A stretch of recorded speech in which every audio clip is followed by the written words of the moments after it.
Bueno, buenas noches a todos.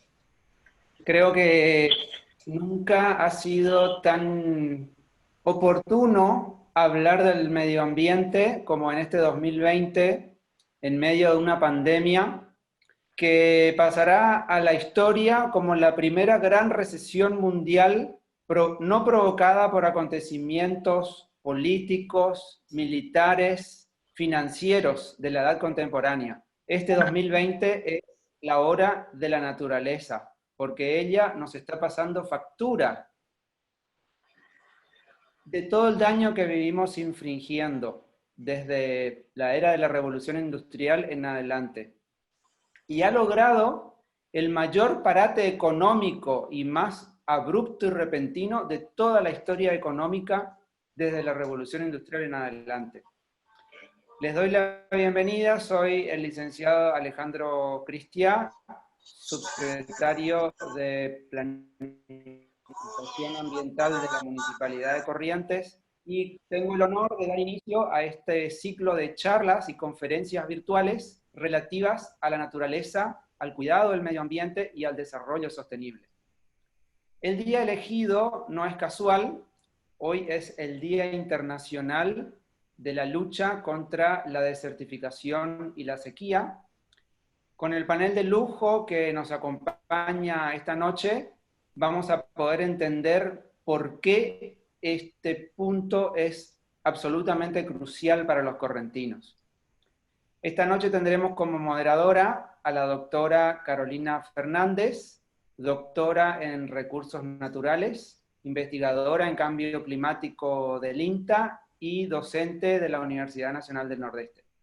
Antes de darle la palabra, quiero agradecer a todos aquellos que hicieron posible este ciclo de conferencias, en particular a los equipos técnicos del Instituto de Formación y Capacitación del municipio, a todo el equipo de la Subsecretaría de Planificación Ambiental, por supuesto a los disertantes y a todos los asistentes, que debo decir, tenemos asistentes que van desde Bariloche hasta la Amazonía peruana esta noche, lo cual demuestra el gran interés de la sociedad en las cuestiones ambientales. Carolina, te cedo la palabra.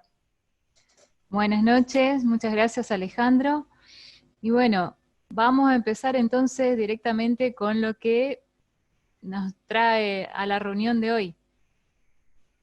Pongo para ir hablando directamente la presentación. Y ahí les voy contando sobre este Día Mundial de la Lucha contra la Desertificación y la Sequía. ¿Qué implica para nosotros correntinos? Sería bueno que tome el PowerPoint.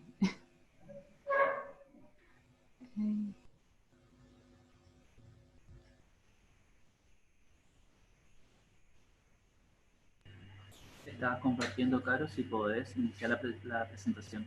Sí, pero no toma para iniciar la presentación.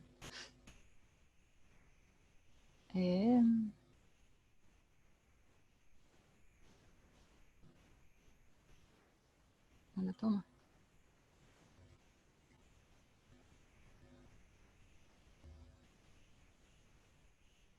La voy pasando desde aquí porque no toma la presentación cosa. Anda arriba en presentación de diapositivas. Arriba de todo. Ahí. Desde la... ahí. Desde el principio. Ahí. Ahí. No. Hacer un clic en algún lado porque aparentemente te apretaste un clic. Ahí, a ver. Ahí está. Ahora sí, si podés iniciar desde el principio. No. Ahí está. Listo, super. Bueno, entonces, decíamos que este 17 de junio se instauró por una resolución de las Naciones Unidas y que en particular para este año ha puesto como lema alimentos, forrajes y fibra, haciendo hincapié en que estamos consumiendo muchos alimentos, estamos en realidad utilizando muchos recursos naturales para la producción de alimentos para las personas, para los forrajes, y para todo lo que sea fibras en ropas y todo lo que usamos. Entonces, nos invita a cambiar nuestro estilo de vida y en relación a lo que ellos promueven de los Objetivos de Desarrollo Sostenible.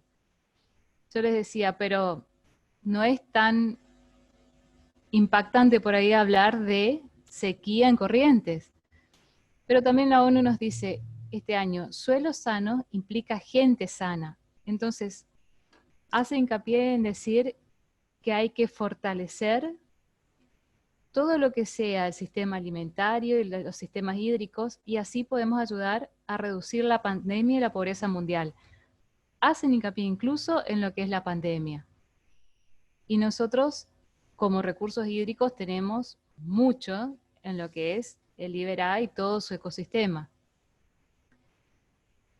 Y estamos acostumbrados a ver a lo lejos que el agua se nos funde con el cielo. Entonces decimos, tenemos lluvias seguidos, ¿verdad? ¿Qué problema podemos tener con la sequía? Pero esa agua dulce, que para el mundo en general es un 95, casi un 98% de agua salada, muy poca agua dulce, solo 1% del agua es lo que nosotros vamos a estar consumiendo dentro de lo que es ese agua dulce. ¿Y para qué decimos nosotros eso? Se estima que es muy poco lo que es accesible para el ser humano. Bueno, digamos, Corrientes tiene agua dulce, tiene reserva y tiene a su vez muchos lugares donde podemos disfrutar del ecosistema. En la Reserva Natural del Iberá hay 1.200.000 hectáreas aproximadamente, es un 14% de la superficie provincial. Somos casi unos patos para el resto del mundo. Pero tenemos además precipitaciones de 1.400 milímetros anuales. Cuando nosotros hablamos de cambio climático decimos, esos 1.400 milímetros anuales no nos implicarían absolutamente ningún inconveniente si bajan la cantidad de precipitaciones por efecto del cambio climático. Y en realidad, ¿qué es lo que nos está pasando? Decimos, Corrientes tiene un régimen de precipitaciones donde de enero a diciembre no hay sequías. ¿Qué es lo que impacta acá? Son los eventos extremos. Y esos eventos extremos, ¿cuándo los vivimos? Los vivimos, por ejemplo, en el 2019, cuando en enero llovió 3 veces más de lo que suele llover. Esa barra altísima que hay ahí implica que ha llovido 3 veces más. Sin embargo, si ustedes observan el mes 6 y el mes 9, que hay una gran diferencia entre la barra y la línea de temperatura, ahí nos indica que tuvimos sequía.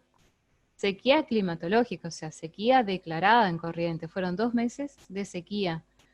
Y cuando decíamos, pero ahora, este año estamos con déficit de agua en el suelo. Sí, tenemos déficit no porque las 3 veces más que llovió en enero, sino por todo eso que llovió de menos a partir de junio.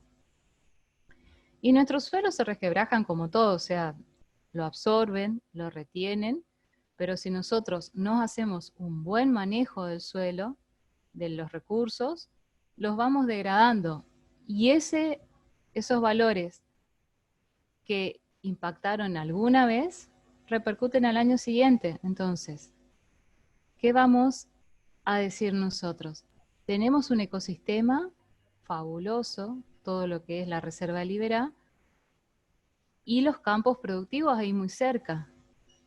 Tenemos que apuntar a cuidarlos, a preservarlos, a hacer un manejo que sea amigable con el ambiente y que nos deba a producir conservando.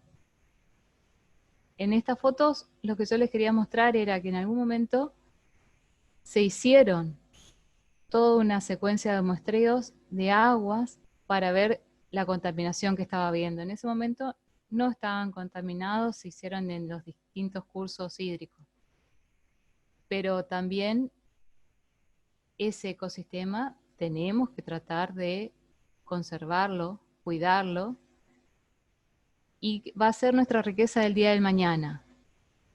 Y con esta semana con este día de la lucha a la desertificación, quien estaba organizando desde el ministro del Servicio Forestal de Corea dijo, en este mundo digital creemos que todo se puede comprar fácilmente en las tiendas y nosotros, los humanos, ignoramos los beneficios que brindan los árboles y la naturaleza. Esta naturaleza tan rica, con tanta diversidad que la tenemos a un paso nuestro, es lo que debemos esforzarnos por conservarla, usarla, pero también mantenerla. Y bueno, ya después de esta brevísima introducción sobre lo que podría ser el cambio climático, vamos a cerrar esta parte con lo que también nos propone las Naciones Unidas. Cuando la Tierra nos pide ayuda, dice, en esta fecha nos brinda una oportunidad única para recordar que se puede neutralizar la degradación de las tierras mediante la búsqueda de soluciones, con una firme participación de la comunidad y cooperación a todos los niveles.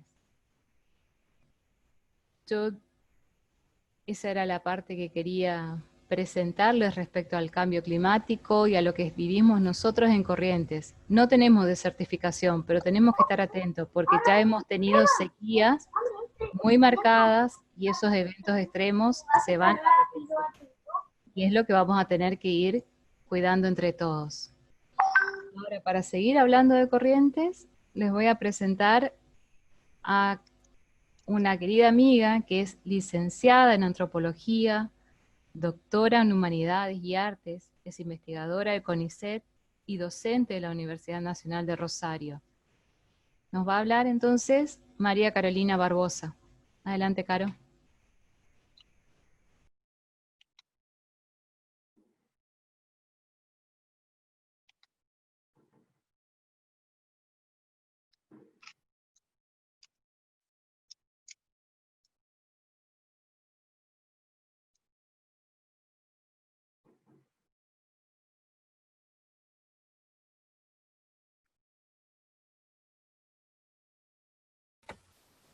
Ahí saco el audio. Bueno, buenas noches.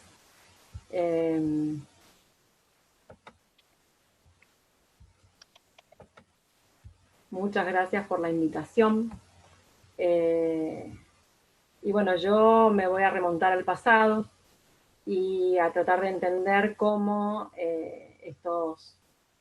como el agua como recurso a partir de los ríos y sistemas de paisajes de humedales de la provincia que está, digamos, que surcan la provincia de Corrientes, han influido en la vida de los grupos que habitaron esta zona en el pasado. Y los ríos y los cursos de aguas nos sirven a los que estudiamos el pasado para poder entender determinados y variados problemas, como puede ser, por ejemplo, el poblamiento de este sector de las tierras bajas sudamericanas. También nos ayudan a pensar cómo fueron y vinieron determinadas innovaciones tecnológicas y culturales a lo largo de los ríos. Por supuesto, las migraciones y expansiones de las poblaciones y con ellas, por supuesto, de sus lenguas y cómo hay determinadas palabras que identifican la ocupación de los distintos grupos en distintos sectores del Nordeste. La integración entre distintos grupos, ya sea aquellos que tienen una economía cazadora y recolectora, o que tuvieron una economía cazadora y recolectora, como entre ellos y con otros grupos que practicaban una horticultura incipiente. Y por otro lado, también nos ayudan a entender cómo en estos paisajes de humedales surge la complejidad social y algunas desigualdades hereditarias. entre otras cuestiones. El agua y la tierra constituyen para los grupos humanos, para las distintas sociedades humanas a lo largo del tiempo, un bien simbólico que ha servido para estructurar su vida, tanto la vida como la muerte de las personas. Cuando hablamos entonces de la importancia de estos recursos, los arqueólogos no podemos dejar de pensar en todos estos problemas que tienen que ver con las sociedades humanas y que, digamos, el vínculo con los cursos de agua nos ayudan a pensar. Si puedo avanzar. Bueno, acá ustedes tienen, digamos, los principales cursos de agua que surcan este sector de las tierras bajas sudamericanas, y en el esquema que está a la derecha pueden ver, digamos, los distintos sitios que se han trabajado a lo largo del tiempo por equipos de investigadores de arqueología. Si ustedes ven, la mayoría de ellos se encuentran vinculados a cursos de agua. Y como decía Carolina, la provincia de Corrientes está, digamos, atravesada por no solo, digamos, todo el Paraná y el Uruguay, que son los ríos más importantes, sino también por sistemas de paisajes de humedales que son importantísimos para la vida y la biodiversidad. Ahí ustedes tienen un poco, digamos, cómo se han asentado a lo largo del tiempo los distintos grupos que habitaron esta zona. En la provincia de Corrientes siempre se pensó que los guaraníes eran, digamos, era el grupo que predominaba respecto de los demás. Sin embargo, digamos, los estudios que nosotros venimos realizando en lo que es la llanura aluvial del Paraná Medio, hasta incluso algunos sectores de los sistemas de paisajes de humedales del centro de la provincia, nos muestran que este sector no estaba poblado por un solo grupo, sino que, por el contrario, cuando llegan los españoles se encuentran con una diversidad impresionante de poblaciones que de algún modo interactúan, conviven en este sector. Entonces, digamos, además de los famosos guaraníes para la provincia de Corrientes, nosotros hemos estado encontrando evidencia de la ocupación humana por parte de otros grupos, correspondientes a lo que en arqueología nosotros definiríamos como olla malabrigo, y que etnográficamente los primeros conquistadores europeos van a agrupar en lo que se conoce como las etnias propias de la parcialidad Chanatimbú. Está constituida por una serie de grupos diversos. Bien, los paisajes de humedales nos permiten entonces conocer cómo se formaron los sitios, ya que todo el sector, digamos, que está atravesado por estos ríos y humedales, es muy cambiante, dada la dinámica hídrica que presentan. Ha habido adaptaciones, la mayoría de ellas, de grupos vinculados con, digamos, justamente estos sectores, y nos permite, digamos, la arqueología conocer acerca de las distintas estrategias de subsistencia, como por ejemplo la caza, la pesca, la recolección, y también la producción agrícola. Siempre se pensó que los guaraníes eran los grupos digamos, horticultores más importantes. Sin embargo, a partir de algunos estudios que nosotros venimos realizando en la llanura aluvial del Paraná, estamos obteniendo resultados vinculados a también la horticultura incipiente en sitios no guaraníes. Entonces, digamos, aquí tenemos a distintos grupos. Los guaraníes van a llegar al territorio recién, digamos, alrededor de 700 antes del presente, mientras que las poblaciones Goya-Malabrigo están ocupando el territorio mucho antes en el tiempo. Nosotros estamos trabajando en dos sectores en particular. Digamos, los grupos Goya-Malabrigo, que van a ocupar todo lo que es la llanura aluvial del Paraná medio e inferior, se caracterizan por, entre otras cosas, ocupar sectores elevados de esta llanura aluvial, y en otros casos, a estos sectores que ya están, digamos, elevados de forma natural, acrecentarlos de forma intencional. Esto se ha observado, por ejemplo, en el delta, en sitios del predelta. Los sitios que nosotros estamos trabajando muestran, digamos, que todos ellos se encuentran en elevaciones o en islas que son elevadas, y que de esta forma se sortean las inclemencias justamente producto de las grandes crecientes del Paraná. Se encuentran insertos en sistemas, ustedes ven ahí una serie de puntos, son, por ejemplo, en un sector muy pequeño. Todos esos puntos son sitios arqueológicos. Como ustedes ven, se trata de un sistema de sitios, digamos, que están integrados, en los que probablemente los distintos grupos vivieron, coexistieron y compartieron recursos. Algunos de los recursos que nosotros, de los que nosotros encontramos evidencia en estos sitios, viven actualmente en la zona.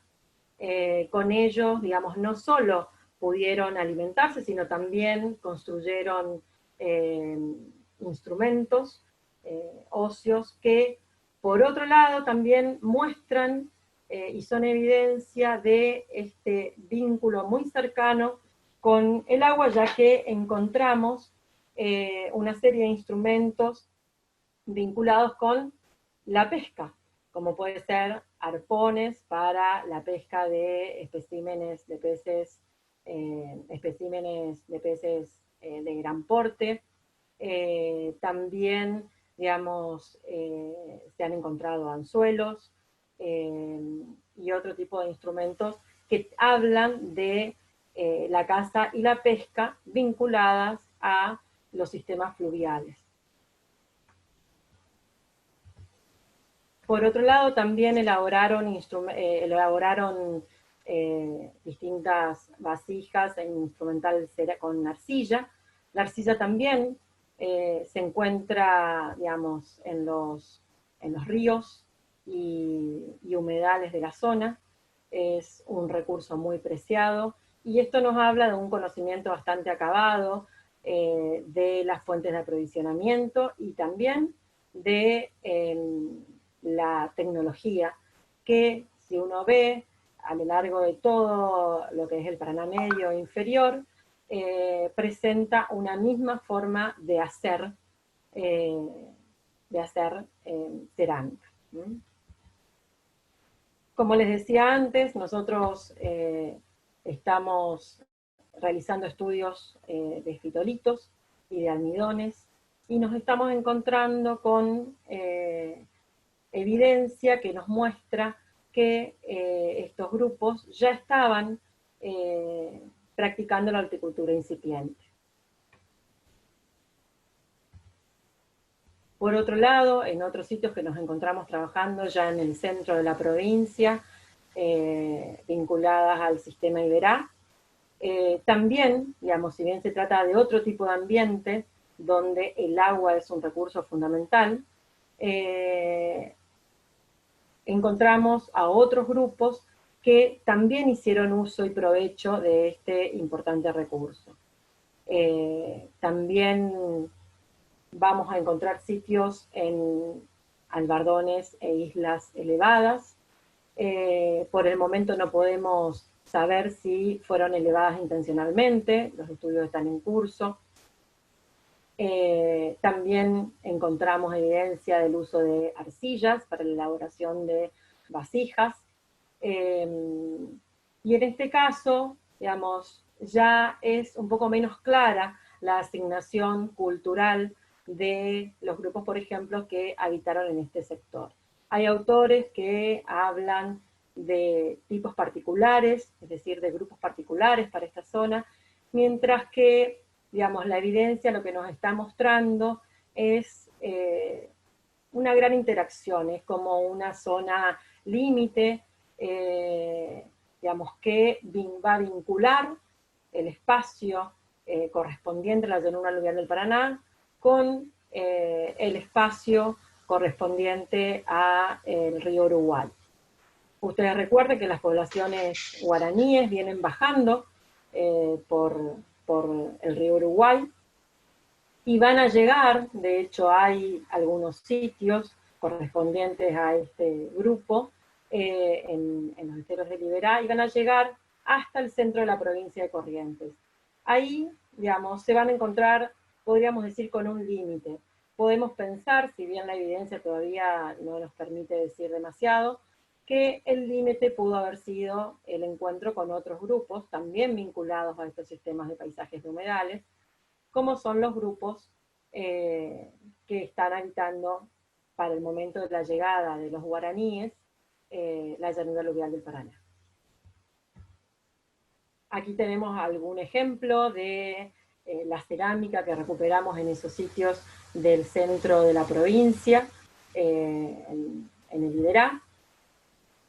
Y aquí tenemos también muestra de la tecnología que desarrollaron a nivel de tecnología ósea, es decir, con los huesos de los animales consumidos, que son animales también vinculados a este sistema de paisaje de humedales, que eran consumidos y luego utilizada esta materia prima para la elaboración de instrumentos. Los huesos han sido, digamos, muy utilizados por todos estos grupos. También, como les decía antes, digamos, el agua y la tierra han sido, digamos, estructurantes en la vida de los pueblos, tanto para justamente su subsistencia como para pensar la muerte. En algunos sitios hemos encontrado, digamos, áreas circunscritas de inhumación, es decir, de entierros humanos, es decir, que en el mismo lugar donde desarrollaban otro tipo de actividades también enterraban a sus muertos. Bueno, lo que, digamos, un poco muestra la arqueología es que, digamos, el agua como recurso ha sido fundamental para el establecimiento de las poblaciones humanas a lo largo del tiempo. Desde los primeros pobladores que llegan a la región de las tierras bajas sudamericanas hace alrededor de unos 12.000 años, como para los otros grupos que vienen bajando del Amazonas y se asientan en tanto lo que es la costa del Paraná como la costa del Uruguay, y van ingresando hacia el centro de la provincia de Corrientes. Entonces, es indudable la importancia de estos cursos de agua, del agua como recurso, y de estos cursos en relación a las migraciones y contactos entre los distintos grupos que habitaron en el pasado. Y una cosa interesante es observar en la actualidad como muchos de los sitios que nosotros trabajamos están actualmente habitados, es decir, son lugares preferenciales para la ocupación humana en la actualidad, y esto tiene que ver justamente con que si bien están insertos en estos sistemas de humedales, digamos, son estratégicos para poder hacer uso de los recursos que estos sistemas de paisajes de humedales le brindan a estos grupos humanos. Bueno, muchas gracias.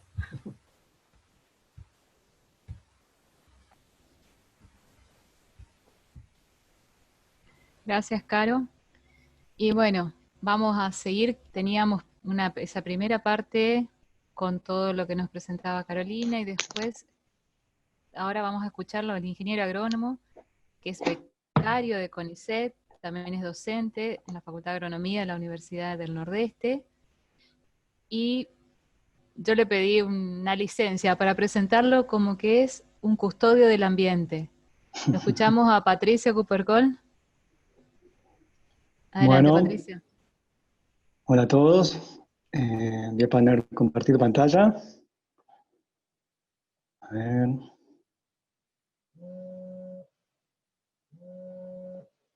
A ver si la tecnología me acompaña.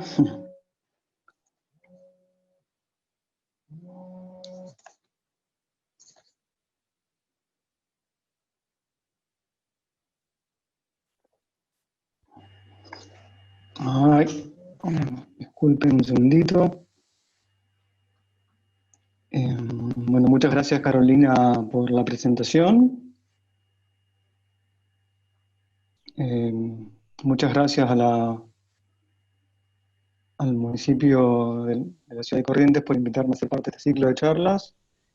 Y desde ya, muchas gracias a todos los asistentes que están viendo y escuchando la charla desde sus casas. A ver, que se me cerró mi presentación, ahí estoy tratando de abrirla.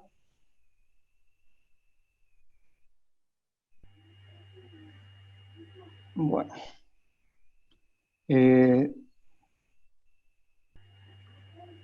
¿Se ve la presentación? Sí, Patricia. Sí, Patricia, ahí se ve bien. Bueno, como ya muy bien les comentó Carolina, soy docente de la Facultad de Ciencias Agrarias y becario doctoral de CONICET. Sin embargo, hoy no les vengo a contar nada referido a mi tema de investigación doctoral, sino más bien a mi hobby y mi pasión, que lo realicé desde muy chiquitito y que es nada más y nada menos que la apreciación de la naturaleza y la observación de la fauna y específicamente de las aves. Pero bueno, el tema que nos convoca hoy es la lucha contra la desertificación y la sequía, y yo quería comenzar mi charla haciendo mención a una frase de Leonardo da Vinci, que dice que el agua es el principal motor de la naturaleza, toda la vida del planeta depende del agua, incluso el propio bienestar humano y el desarrollo sostenible de las sociedades no puede ser concebido sin un adecuado manejo de los recursos hídricos. Por otro lado, desde hace unos meses atrás estamos viendo noticias que nos llegan y que encienden una luz de alarma sobre este manejo que estamos haciendo de los recursos hídricos. Y es esta bajante extraordinaria del río Paraná, que muchos los ha alarmado, y que se debe básicamente a un fenómeno de la Niña, es decir, un periodo de sequía que afecta a toda la cuenca del Plata y que ha llevado a que el Paraná tenga una bajante histórica que no se registra desde hace 51 años. Esto lleva a que, como bien dicen los expertos, acá el doctor Juan José Neif, a numerosos problemas e impactos socioambientales, entre los que se encuentran la posible afectación a todas las comunidades y a las poblaciones de peces que habitan toda la cuenca del Paraná. Y con ello, posible alimento a todas las poblaciones ribereñas que rondan en la cuenca del Paraná. Teniendo en cuenta este contexto, sin embargo, tenemos que destacar que realmente la provincia de Corrientes está bendecida, digo yo, no solo porque está rodeado por los principales ríos de la República Argentina, sino porque cuenta en su corazón con un inmenso humedal, que es el segundo humedal más grande del mundo, que son los esteros de Liberá. Hoy por hoy, los esteros de Liberá es el área natural protegida más grande de la Argentina y alberga a más de 4.000 especies de fauna y flora, lo cual constituye casi el 35% de la biodiversidad de todo el país, que no es un dato menor. Por otro lado, citando a algunos autores, los humedales se destacan por su gran productividad y biodiversidad, y muchos lo comparan a lo de las selvas tropicales. Y posiblemente esto haya sido uno de los factores que ha permitido que desde hace un tiempo y hasta hoy en día la provincia de Corrientes, por esta gran productividad de estos humedales y pastizales asociados a los humedales, sea la provincia con una de las mayores stocks ganaderos y la mayor producción ganadera del país. Pero debemos hacernos primero dos preguntas. Una es, ¿qué son los humedales? Y básicamente podemos decir que son los lugares donde el agua se encuentra con la tierra. O más específicamente, ecosistemas que permanecen en condiciones de inundación, o sea que se inundan, o que tienen un suelo saturado con agua durante periodos de tiempos considerables. Y si tenemos en cuenta esta última definición, tenemos que decir que la provincia de Corrientes no se limita solamente como único humedal a los esteros de Liberá, sino que son todos esos ambientes que en el mapa de la figura de la derecha se ven como zonas verdes, oscuras y claras, y que no solo se limitan a los esteros de Liberá, sino que se distribuyen por toda la provincia. En este caso, todos los humedales asociados a la cuenca del Paraná. Y la otra pregunta que tenemos que hacernos es ¿por qué son importantes los humedales?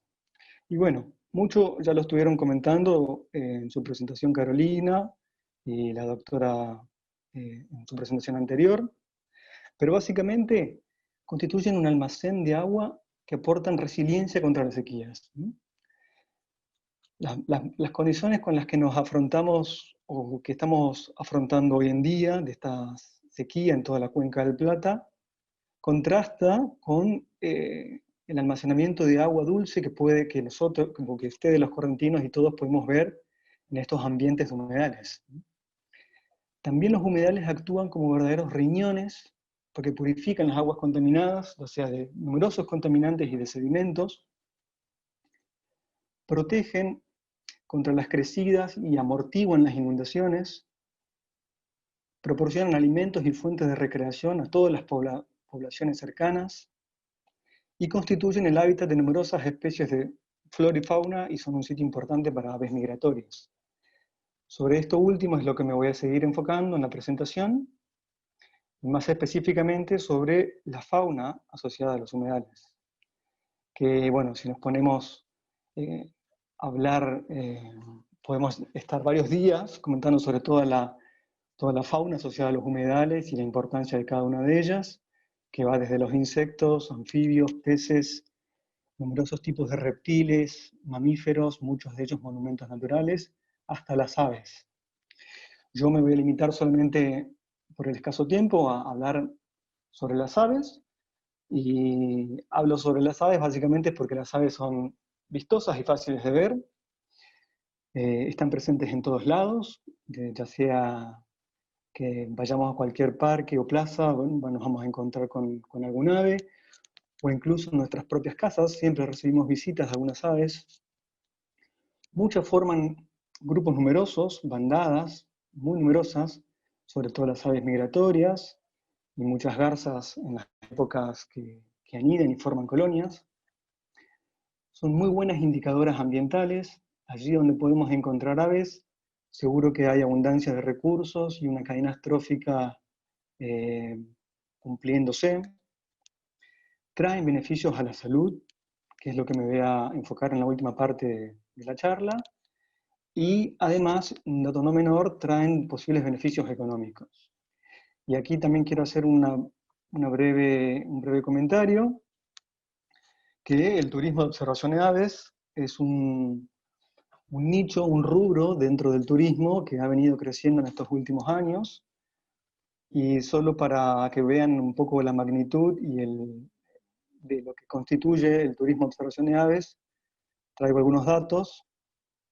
Se cree que en todo el mundo existen 76 millones de fanáticos u observadores de aves. De estos, 50.000 arriban al país cada año con el solo objetivo de observar aves.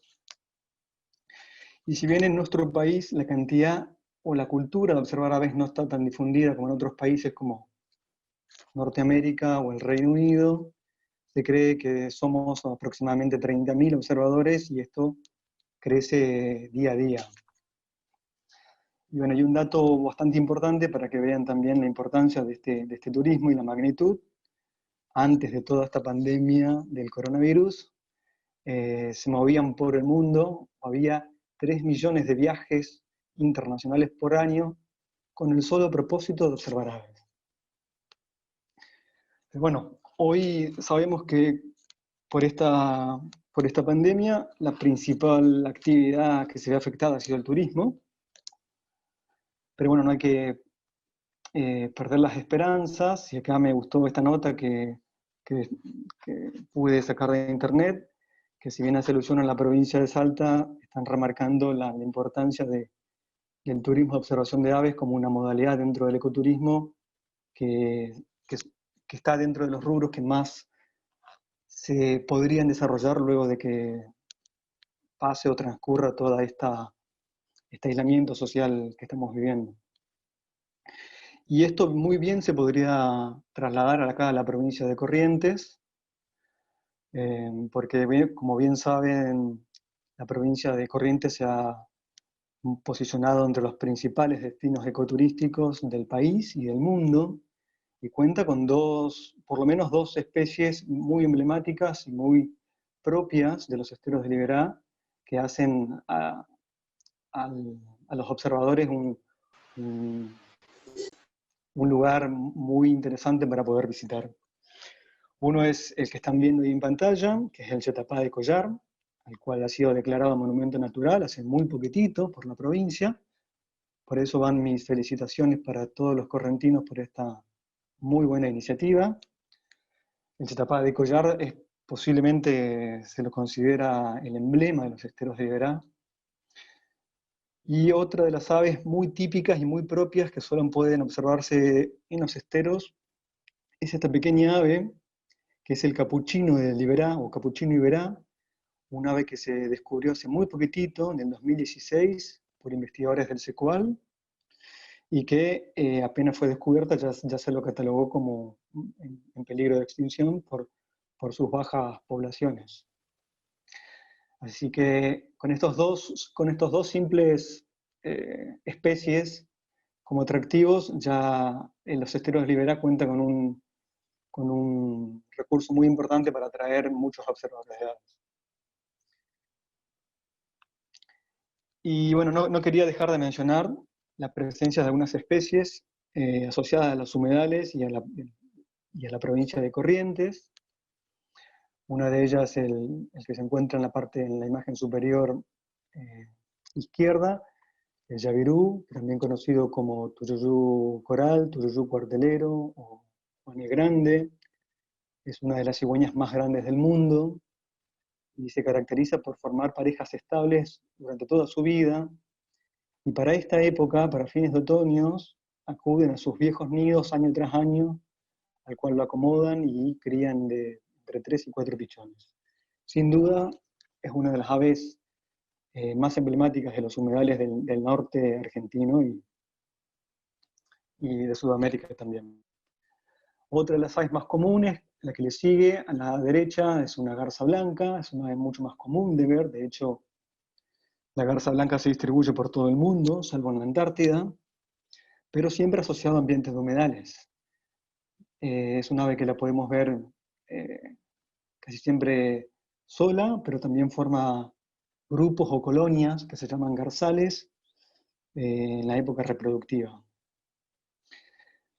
La imagen superior derecha es el pintoresco y llamativo tucán, al que cualquiera puede reconocer por su enorme y colorido pico, que le sirve básicamente para alimentarse de los frutos, y es por ese motivo que se lo considera un protagonista importante en la dinámica, un protagonista importante como dinamizador de los bosques ribereños, ya que traga los frutos enteros y con eso, de esa forma, disemina muy fácil las semillas de estos frutos.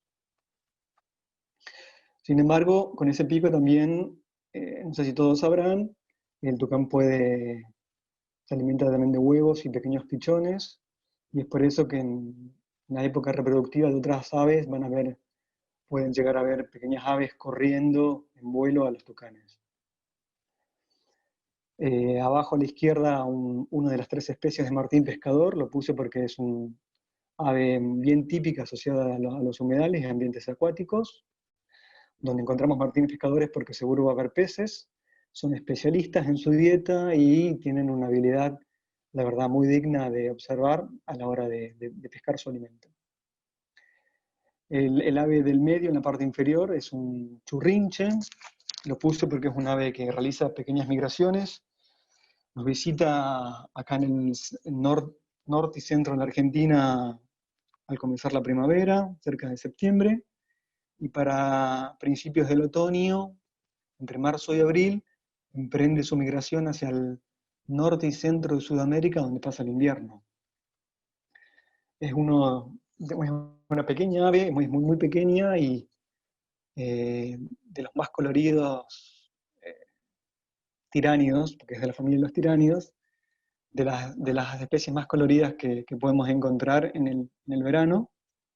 Se llama churrinche, básicamente porque emite un canto que lo podrían asociar con churrín, churrín. Y bueno, y el colorido, el macho es el que presenta esa coloración y la hembra desde una coloración mucho más modesta. Y finalmente quería poner al ave quizá más común, o el ave acuática más común de observar en todos los humedales del norte de la Argentina, que incluso lo podemos apreciar en ambientes periurbanos, cerca de las zanjas, buscando caracoles, y que presenta una voz muy potente, que le da su nombre, y que se suele escuchar muchas veces al amanecer, o al atardecer, incluso a la noche, y que es el carau. El carau también es conocido como viuda loca, y tiene muchísimas leyendas y creencias, algunas de las cuales son plasmadas en los chamamés muy conocidos por todos. Y bueno, para finalmente, no quería extenderme mucho, y como les comenté anteriormente, quería hacer una breve mención sobre el aporte que hace la observación de aves a la salud, y con esto invitarlos a todos a sumarse a esta actividad, ya que hay estudios de la Universidad de Exeter en el Reino Unido, que demuestran que la observación de aves puede calmar la ansiedad y ayudar a disminuir la depresión. Es por esto que se le considera el yoga de la naturaleza. Y además contribuye a un mayor rendimiento, produce mejor funcionamiento cognitivo, nos ayuda a potenciar más nuestras disciplinas y a controlar mejor nuestros impulsos, siendo una actividad que la pueden desarrollar desde niños, como en este caso, como ven ahí en la imagen de mi hijo, iniciándose en la observación de aves, hasta adultos mayores. Y lo único que se precisa son los binoculares, una buena guía para observar aves, una buena guía de aves, y bueno, quizá una cámara a aquel que le gusta capturar esos momentos o esas imágenes de las aves y que también nos pueden ayudar a identificarlas. Bueno, espero que no se hayan dormido como estos 2 teros reales que aparecen aquí en la imagen, y bueno, quedo a disposición para cualquier pregunta, o incluso está mi correo ahí si quieren anotar para cualquier otra duda que me quieran hacer. Bueno, muchas gracias. Gracias, Patricio. Yo les diría, nos está quedando mucho tiempo para preguntas, pero si tienen algo y quieren ir poniéndolo en el chat, después los anotamos y nos conectamos en último caso, después se los pasamos a cada uno de los expositores. Y ahora vamos a escuchar a una ingeniera agrónoma entonces, que es responsable del área de desarrollo productivo y comercial en la unidad ejecutora provincial dependiente del Ministerio de Producción, Industria y Empleo de la provincia del Chaco, que nos va a hablar un poco de esto del agua, el aprovechamiento del agua y las personas. Escuchamos a Ceci Coduti Te habilitamos, Ceci. Está apagado tu micrófono. Ahí está. ¿Qué tal? Buenas noches.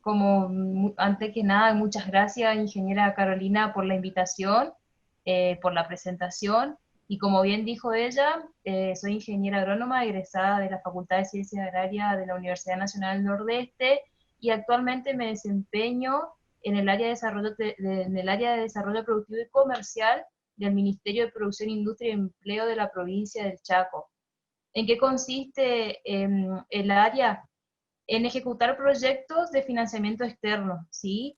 Estos programas que vienen de bancos mundiales potencian todo lo que sea la actividad del pequeño productor, de la agricultura familiar, ya sea para mejorar su producción, como para enfatizar todo lo que sea su mejoramiento en la calidad de vida, ¿sí?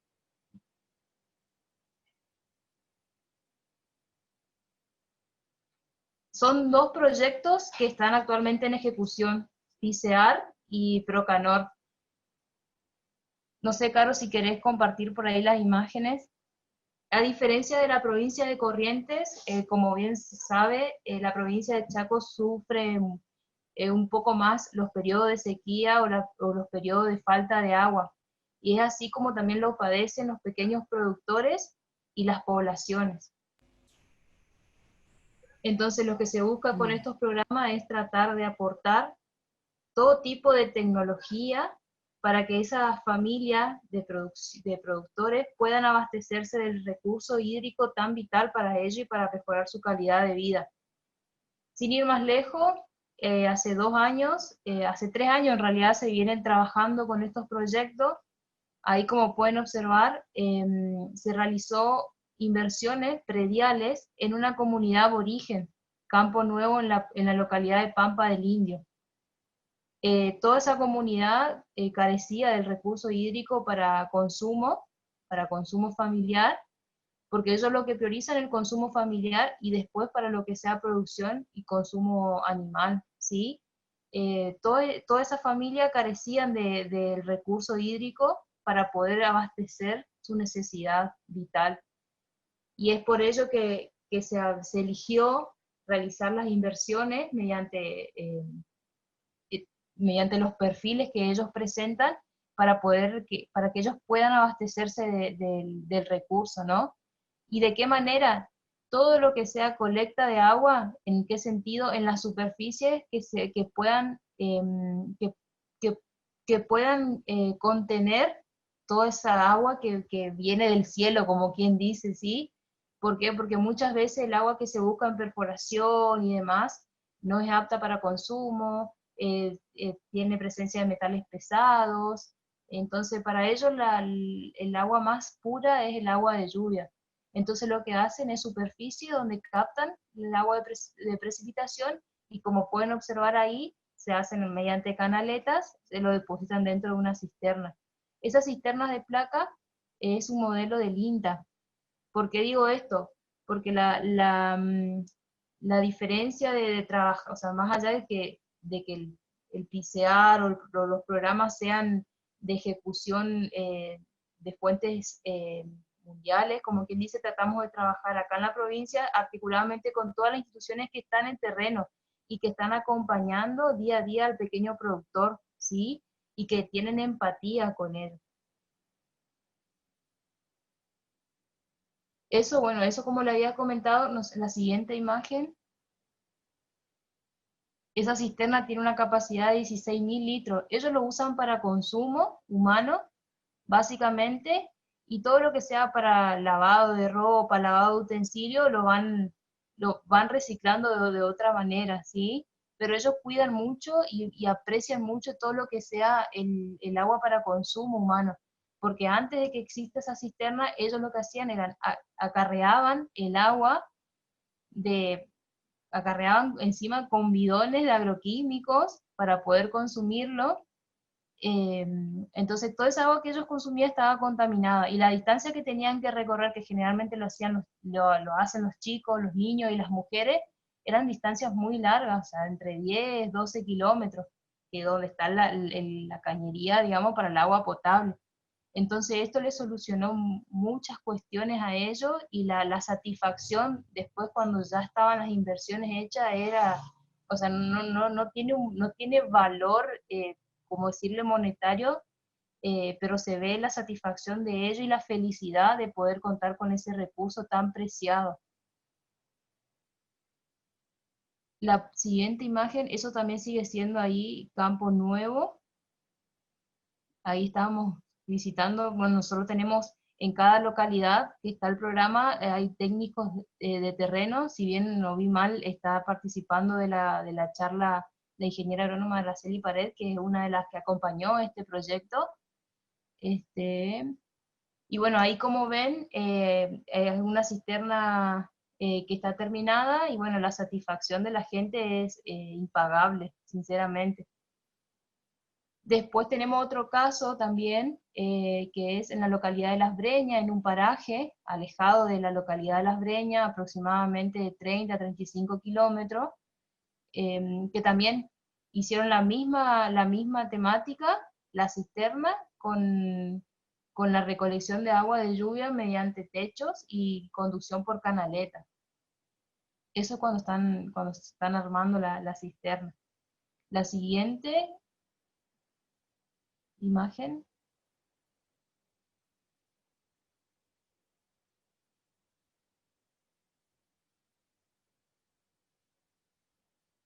Después tenemos otro tipo de inversiones también que se buscan en el norte, Miraflores, Castelli, donde la gente por ahí más que nada, en lugar de elegir una cisterna, lo que ellos eligen es la instalación de un tanque, donde ellos hacen toda la conexión de canaleta, pero el tanque es justamente porque acá en el Chaco hay mucha problemática con el tema la titularidad de tierra, ¿sí? Entonces las familias por ahí, cuando se les reclama el terreno y demás cuestiones, para ellos es más seguro mudarse, como quien dice, con su tanque, y no dejarlo ahí para que no lo use nadie.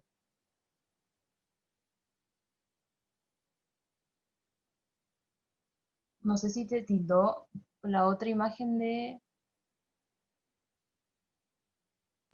Perdón, pero mi internet está complicado y no puedo pasar las imágenes. Bueno, no, pero bueno, más que nada, la misma de la cisterna con la recolección de agua de lluvia mediante los techos, ¿sí? Ahí estoy leyendo una pregunta. Nosotros acá en la provincia tratamos, o sea, laburamos articuladamente con distintos organismos, INTA, la Subsecretaría de Recursos Naturales de la provincia también nos acompaña en todo lo que sea análisis, tanto análisis de suelo para la instalación de una cisterna, como para realizar una represa, y para todo lo que sea análisis de agua.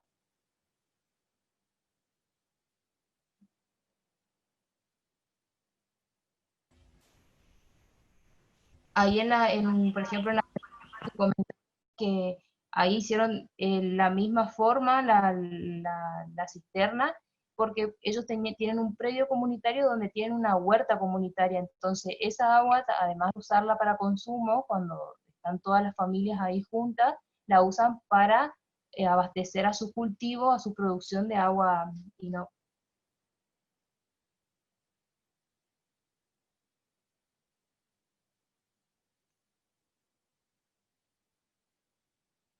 no sé si hay alguna pregunta. Yo más que nada era para comentar qué es lo que se está haciendo acá en la provincia mediante estos financiamientos externos, donde lo que buscan es potenciar los tres ejes transversales de los programas, que es el género, lo que es ambiente y lo que es juventud, ¿sí? Entonces, en esta parte, cuando Carlos me invitó, bueno, enfaticé todo lo que sea la parte ambiente y el cuidado que por ahí las organizaciones, los pobladores, los agricultores de la agricultura familiar, básicamente, eh, potencian.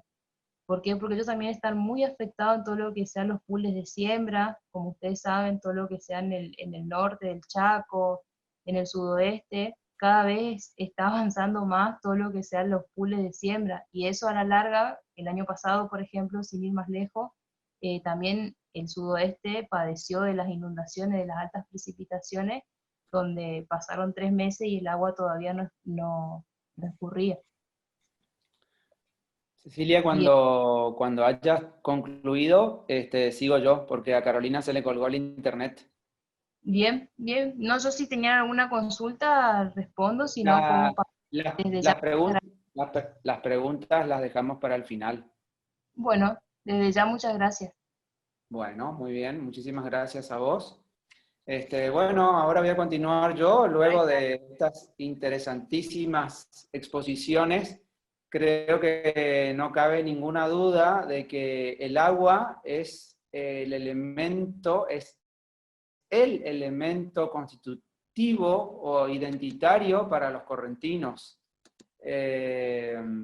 Y me gustó mucho la presentación de Cecilia, porque ella dejó en evidencia lo que dijo Patricio, que nosotros somos una provincia bendecida en cuanto al agua, y tal vez justamente porque fuimos bendecidos por el agua no la valoramos.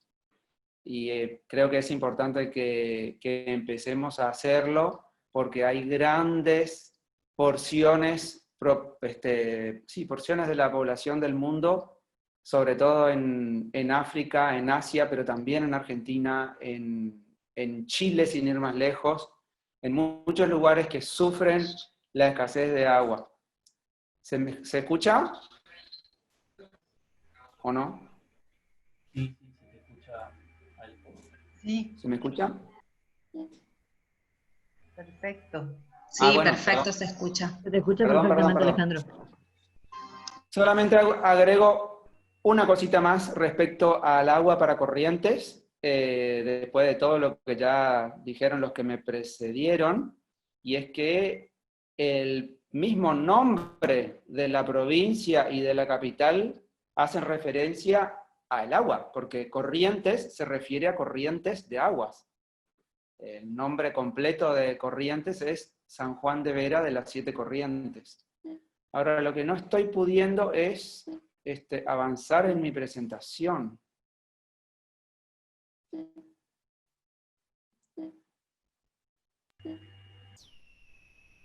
Si podés darle así clic en la presentación. Ahí está. Super. Bueno, ahí tenemos una imagen satelital de la zona periurbana a la capital, a la ciudad de Corrientes, y ahí se observa al este de la ciudad, lo voy a marcar acá con el cursor, todo este triángulo es una zona de lagunas, de humedales, que como dijo Patricio, forman parte del sistema de humedales del Paraná. En toda la provincia de Corrientes hay más de 40.000 lagunas, y solo en el departamento capital hay más de 100. Entonces, el agua y los humedales también son una parte constitutiva de la ciudad de Corrientes. Pero, ¿por qué hablar de bosques en una charla sobre el agua? Ese es el punto que me interesaría presentarlo como pregunta, sobre todo en el Día Internacional de Lucha contra la desertificación y la sequía. Y el hecho es que, desde el punto de vista de la ciudad, hoy la ciudad sufre cuando ocurren precipitaciones intensas. Como explicaba Carolina al principio, por el tipo de régimen de precipitaciones que tenemos nosotros, tenemos una pluviometría de unos 1.400 milímetros al año, lo cual es bastante, pero a diferencia de otros lugares, como por ejemplo en Inglaterra, donde puede llover durante 4 semanas consecutivas, pero una lluvia muy livianita, en Corrientes podemos tener precipitaciones tan intensas que al cabo de un par de días tenemos 200 milímetros, o incluso, como en el caso de enero del año pasado, que tuvimos precipitaciones de una intensidad de hasta 150 milímetros por hora. Entonces, acá los bosques empiezan a tener una función. Los bosques funcionan como esponjas que amortiguan las lluvias copiosas, porque el agua de las precipitaciones primero empieza a mojar, a humedecer toda digamos, la biomasa de los bosques, y a su vez también la superficie que está dentro de los bosques también es siempre más permeable y más esponjosa y más absorbente, mejor dicho, que los suelos que no tienen cobertura vegetal. También los bosques previenen erosión de costas y desborde de ríos. Entonces, por un lado, cumplen una función para disminuir el riesgo de anegamientos por lluvias, y por otro lado, también de inundaciones por desbordes de ríos. Por otro lado, los bosques, por la evapotranspiración que generan todas las plantas, pero en el caso de los bosques, debido a su mayor volumen, generan mayor transpiración y por lo tanto mayor vapor de agua en el ambiente, ayudan a prevenir sequías. Hoy la provincia del Chaco, ya lo estuvo comentando Cecilia, está sufriendo las consecuencias de la aguda deforestación que ha sufrido esa provincia en los últimos 25 años. Y por otro lado, y esto es muy importante desde el punto de vista de la crisis climática que estamos viviendo, los bosques absorben dióxido de carbono, no solamente en su biomasa, es decir, en sus troncos y en sus ramas, sino también, y esto es muy importante, en el suelo. El suelo rico en materia orgánica, que es propio de los bosques, es rico en carbono, es decir, que los bosques se constituyen en lo que se llama sumideros de carbono. Esto es muy importante para plantearlo en el marco del cambio climático. Y por último, y esto también es muy importante desde el punto de vista de la ciudad, los árboles, las vegetaciones, los árboles liberan oxígeno y filtran el aire de las partículas en suspensión. ¿Por qué es importante esto para las ciudades? Porque las ciudades son los lugares donde predominan los vehículos a combustión, que son los que liberan partículas en suspensión. Entonces, fíjense todas las funciones que cumplen los bosques, con lo cual empieza, digamos, a tener relevancia pensar en conservar los bosques periurbanos de la ciudad de Corrientes. Acá tenemos una imagen un poco más, también satelital, un poco más cercana, en donde se ve el sur de la ciudad marcado. Santa Catalina es toda esta zona, son casi 2.400 hectáreas, acá está el borde del río Paraná, acá está la entrada del río Paraná, y aquí está la desembocadura del riachuelo. Todo este predio pertenecía al ejército argentino, era el campo de tiro del ejército argentino, que en el año 2012 fue cedido al municipio para que el municipio lo gestione. A partir de ahí, el municipio desarrolló un master plan a largo plazo, en donde se definieron áreas, las diferentes áreas donde, digamos, qué se va a hacer en cada lugar, y a su vez se definió el sur de la ciudad como el área de expansión, es decir, en el planeamiento urbano está definido que la ciudad va a crecer hacia el sur. Este rectángulo colorado que vemos aquí es el barrio Santa Catalina, que es la primera urbanización de todo este predio, y aquí, bien al sur, en este rectángulo verde, es donde está ubicada la Reserva Santa Catalina. Ahora bien, ¿qué hay ahí? este es el paisaje de la Reserva Santa Catalina. En gran parte es un bosque ribereño en galería. Este es el paisaje actual. Esta es la entrada del río Paraná, hoy muy baja, muy bajo. Esto normalmente todo esto está cubierto por agua. Como explicaba Patricio, estamos viviendo la peor sequía en los últimos 50 años. Es un paisaje muy bonito, pero lamentablemente esta también es la realidad del paisaje de la Reserva Santa Catalina. ¿Y qué pasó? Cuando en los años 90, con los recortes de los gastos en defensa de la época de Menem, el ejército argentino se quedó sin presupuesto para hacer un efectivo control de este vasto territorio, que ya era una zona periurbana, quedó, digamos, librado quedó en abandono, y luego de un par de décadas de acción de los pobladores que empezaron a ingresar, básicamente entran a los bosques para cortar árboles de madera dura, de madera que se dice maderable. En este caso que estamos viendo en la foto a la izquierda, han cortado estos árboles para venderlos como postes para alambrado.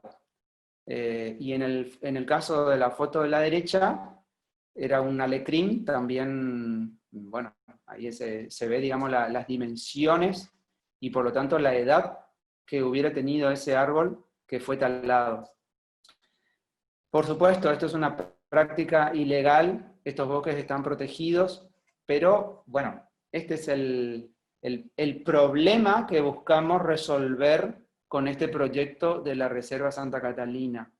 Entonces, en esta primera etapa, que la llamamos la etapa de la restauración y reforestación de bosques, se ha delimitado un área de 97 hectáreas que linda con el riachuelo aquí, y esta área ha sido cercada. Este es el primer paso para una protección efectiva. Entonces, aquí vemos cómo, bueno, ya se han colocado los alambrados, el cartel de obra. Vemos también aquí la visita del intendente y del viceintendente, que se hizo hace un par de semanas a la reserva, ahí dialogando con la ingeniera Mabel Stern, la directora técnica de la obra por parte de la empresa Intesar, que es la que está ejecutando las obras. Creo que Mabel nos está escuchando hoy. El punto más importante, entonces, decíamos, para la efectiva protección de este espacio que cumple todas esas funciones que acabo de explicar, pero que lamentablemente estaba en riesgo de desaparición, es el cercamiento y la efectiva protección, empezar, digamos, a evitar que continúe la depredación. También en esta etapa 1 se está desarrollando un trabajo de restauración de bosque. ¿Qué significa restauración de bosque?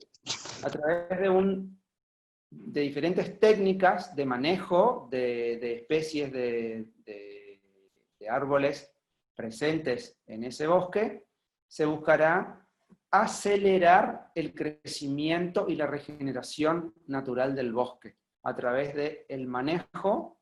En este caso estamos viendo, en el caso de la foto de la izquierda, un retoño del apacho que ha sido identificado, y lo que hacen luego es sacarle la maleza y, digamos, generar las condiciones para que el árbol crezca más rápido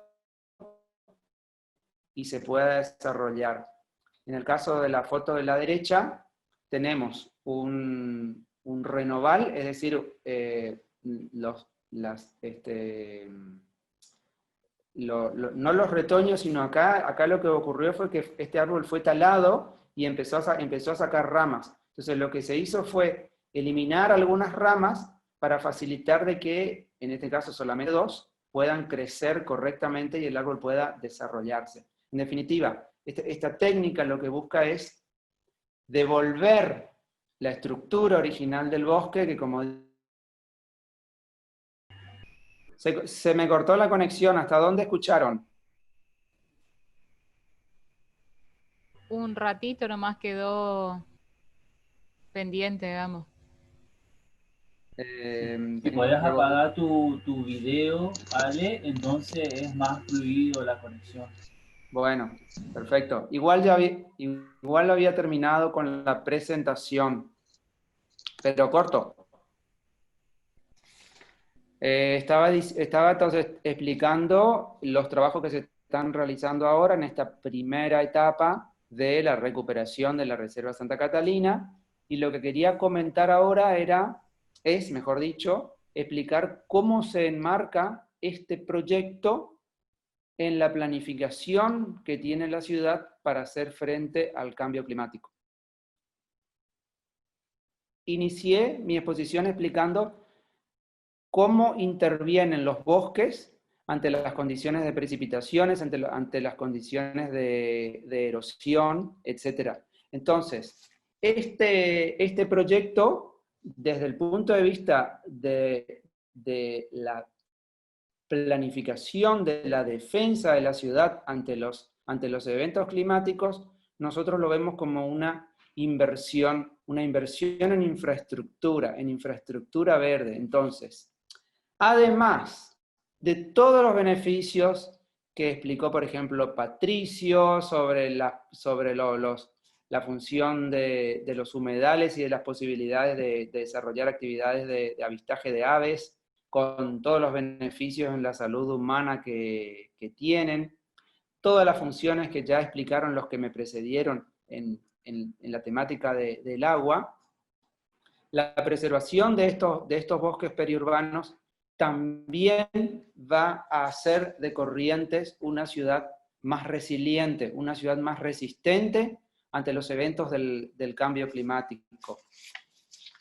Y por último, y esto también es un elemento no menor, Corrientes, la ciudad de Corrientes, salvo el casco histórico, que nosotros lo conocemos como entre las 4 avenidas, es decir, la Costanera, la avenida 3 de Abril, la avenida Artigas y la avenida Pujol, también conocida como Poncho Verde, que tiene la Costanera, que tiene los parques Cambacuá y Mitre. Toda la zona aledaña, es decir, todos los barrios periféricos al centro de la ciudad, hoy presentan un agudo déficit de espacios verdes. En consecuencia, este proyecto de la reserva de recuperar y de conservar estos bosques periurbanos en la zona donde la ciudad va a crecer a futuro, busca en definitiva revertir y compensar este agudo déficit que hoy tiene la ciudad de Corrientes. Entonces, hay que entenderlo como una apuesta a mediano y a largo plazo. A mediano plazo, porque en el mediano plazo esto va a ser posible que los correntinos puedan disfrutarlos, que los amantes del avistaje de aves como Patricio puedan organizar sus excursiones, que a los que les guste ir a pescar puedan ir a pescar o a hacer kayak. Pero a largo plazo va a hacer de la ciudad de Corrientes una ciudad más resiliente. Este era el mensaje que quería darles. Y también invitarlos, porque el próximo miércoles, a la misma hora, continuaremos con este ciclo de charlas y vamos a tener a un disertante de lujo de Buenos Aires, al doctor Rubén Pesci, doctor en regeneración urbana y sustentabilidad, que nos hablará de el camino hacia una ciudad sustentable, que en definitiva es uno de los 4 ejes de gestión del municipio de Corrientes actualmente. Muchísimas gracias.